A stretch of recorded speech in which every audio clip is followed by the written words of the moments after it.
मित्रांनो, नुकताच 17 सप्टेंबर ते 2 ऑक्टोबर या कालावधीमध्ये महाराष्ट्र शासन सेवा पंधरवडा हा साजरा केला जाणार आहे किंवा ही मोहीम राबविली जाणार आहे.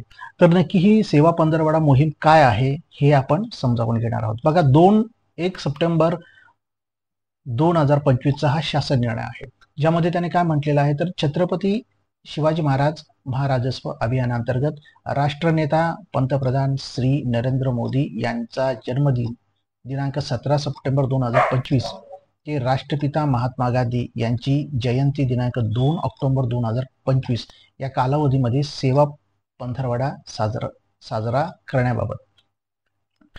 तर यामध्ये नक्की काय केले जाणार आहे ते आपण बघूया. तर बघा, महाराष्ट्र शासनाने यामध्ये जाहिरात सुद्धा दिलेला आहे, ज्यामध्ये त्यांनी असं म्हटलेलं आहे की राष्ट्रनेता पंतप्रधान नरेंद्र मोदी यांच्या जन्मदिनी आणि 2 ऑक्टोबर राष्ट्रपिता महात्मा गांधी यांचे जन्मदिनानिमित्त हा साजरा केला जाणार आहे. परंतु इथे कुठे जाहिरातीमध्ये राष्ट्रपिता यांचा कुठे फोटो तर दिसत नाही. या की नक्की यातून लोकांना काय फायदा होणार आहे. बघा, या जी आर मध्ये नक्की काय म्हटलेलं आहे त्यांनी तर महसूल विभाग हा जनतेच्या दैनंदिन समस्या आणि जिव्हाळ्याविषयी अत्यंत जवळून संबंध असलेला विभाग आहे. सामान्य जनतेला दिलासा देण्यासाठी महसूल प्रशासन अधिक लोकाभिमुख, कार्यक्षम, गतिमान व पारदर्शक होण्याची आवश्यकता आहे. आणि हीच बाब लक्षात घेऊन भारताचे पंतप्रधान राष्ट्रनेता माननीय श्री नरेंद्र मोदी यांचा आगामी जन्मदिन 17 सप्टेंबर 2025 ते राष्ट्रपिता महात्मा गांधी यांची जयंती 2 ऑक्टोबर 2025 या कालावधीमध्ये छत्रपती शिवाजी महाराज राजस्व अभियानांतर्गत सेवा पंधरवडा साजरा करण्याबाबतची बाब शासनाच्या विचाराधीन होती.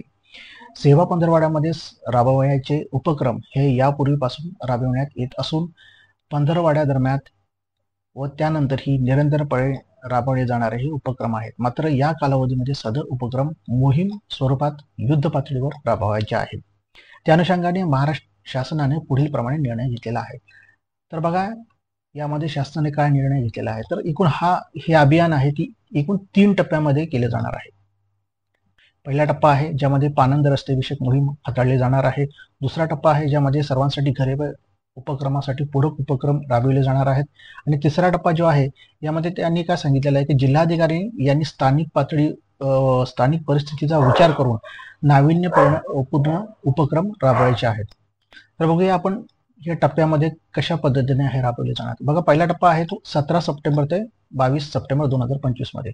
यामध्ये पानंद रस्ते विषयक मोहीम हाताळली जाणार आहे, ज्यामध्ये काय केलं जाणार आहे तर बघा, शिव पानंद रस्त्यांचे सर्वेक्षण करणे, ज्या पानंद रस्त्यांची नोंद विस्तार पत्रक वाजिब उल बग अ मध्ये राबवण्यात आलेली नाही त्यांची नोंद घेण्याबाबत कारवाई करणे, शेतावर जाण्यासाठी रस्ते उपलब्ध करून देण्यासाठी संमतीपत्र घेणे, रस्ता अदालत आयोजित करून शेत रस्त्यांचे प्रलंबित प्रकरणे हाताळणे, म्हणजे रस्ता अदालत आयोजित करून शेतकऱ्यांची जी प्रकरणे आहेत ती हाताळणे.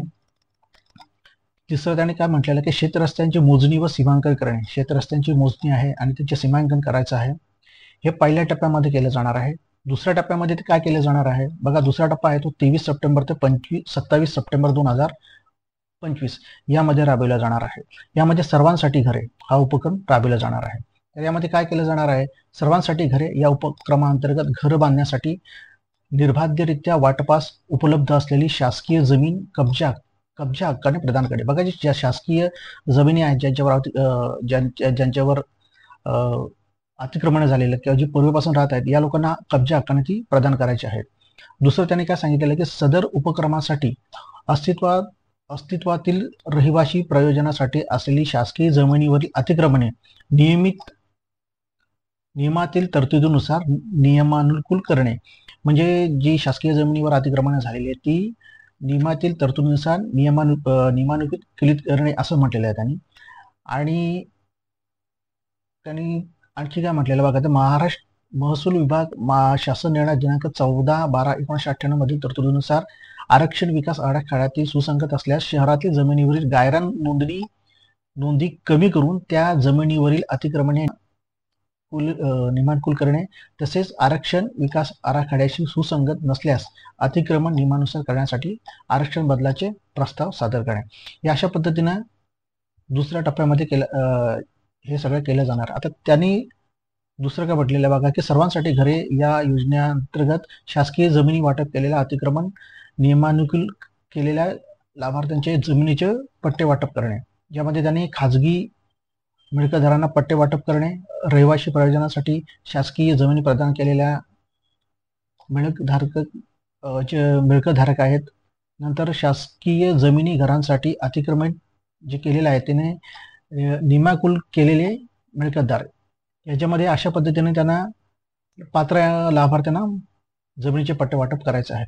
तर एकंदरीत या दुसऱ्या टप्प्यामध्ये अशा पद्धतीने उपक्रम राबवले जाणार. आता तिसरा टप्पा आहे तो 28 सप्टेंबर 2025 ते 2 ऑक्टोबर 2025 यामध्ये तिसरा टप्पा राबवला जाणार आहे. यामध्ये नाविन्यपूर्ण उपक्रम आहेत ते राबवले जाणार आहेत. बघा, या कालावधीमध्ये जिल्हाधिकारी आणि स्थानिक गरजा आणि भौगोलिक परिस्थितीचा विचार करून अधिकाधिक नाविन्यपूर्ण उपक्रम राबवायचे आहेत. तर एकंदरीत हे अशा पद्धतीने हा पंधरवाडा साजरा केला जाणार आहे. हा GR हा शासन निर्णय खाली मी डिस्क्रिप्शनमध्ये तुम्हाला देत आहे, तिथे तुम्हाला हवा असेल तर तुम्ही डाउनलोड करून तो पाहू शकता.